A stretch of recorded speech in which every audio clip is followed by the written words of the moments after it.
HCF LCM के question है वो बहुत ही सिंपल दे रखे हैं, विद ऑप्शन हम इनको बहुत आराम से सॉल्व कर सकते हैं। जैसे ये कह रहा है कि find the HCF of this this this, it means ऐसा नंबर जो इन तीनों नंबर को डिवाइड कर रहा हूँ, ठीक है, और वो भी हाईएस्ट कॉमन फैक्टर होना चाहिए। तो अगर हम बात करें पहले 36 की, तो 36 का फैक्टर होता है 9 एंड 4। क्या इनमें से कोई भी नंबर 4 से डिवाइड हो रहा है?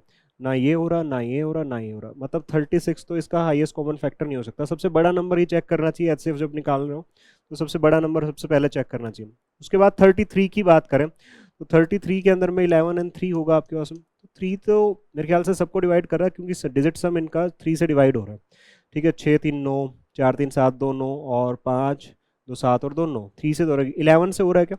अगर मैं इसी को चेक करूं तो 44 7 यही नहीं हो रहा आपके पास में, तो इट मीन्स 33 भी नहीं हो सकता। अब बारी आती है 27 की, 9 इंटू आपके पास में 3, तो ये नंबर 9 से भी डिवाइड हो रहे हैं और 3 से भी डिवाइड हो रहे हैं, यही हमारा होगा। और इसमें बात करूं तो 9 इंटू 2 आपके पास में 18, ठीक है।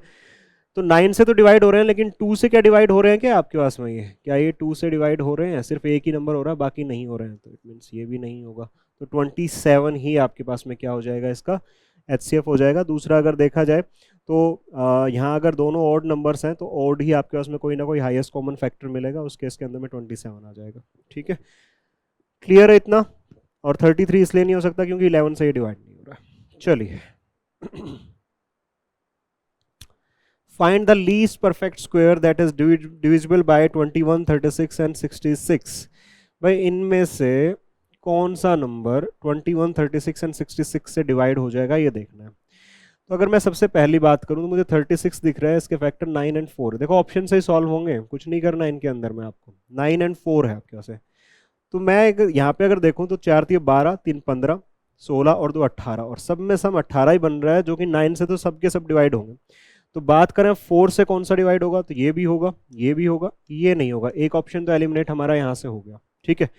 उसके बाद अगर हम बात करें तो यहाँ पे 11 और 6 बन रहा है, या फिर 7 देख लो। तो 6 से तो आपके पास में 2 और 3 से डिवाइड, देखो डिजिट से 3 से डिवाइड हो रहा है और 2 से सारे नंबर डिवाइड हो रहे हैं, तो 6 से तो होगा। 11 से चेक करते हैं, तो अगर 11 से चेक करें तो 3 2 6 और 3 और 2 5 और 4 9, ठीक है। 4 4 8 और 1 9, तो ये तो डिवाइड हो रहा है आपके पास में। मेरा आंसर हो सकता है ये हो जाए, बाकी देखते हैं, मतलब ये इसका आंसर हो सकता है। अब उसके बाद चेक करें तो 4 और 2 6 और 4 10, 4 3 7 और 1 8, ये नहीं हो रहा है आपके पास में, ठीक है। तो ये एलिमिनेट हो गया। अब इसको और चेक कर लेते हैं। 2 और 1 3 और 3 4 7, उसके बाद 4 4 8 और 3 11, ये भी नहीं हो रहा है आपके पास में, ठीक है। तो सिर्फ एक ही आंसर होता है हमारे पास में, ये वाला। आगे चेक करने की नीड नहीं है जब 3 ऑप्शन एलिमिनेट हो चुके। तो ऐसे हम इन क्वेश्चन को सॉल्व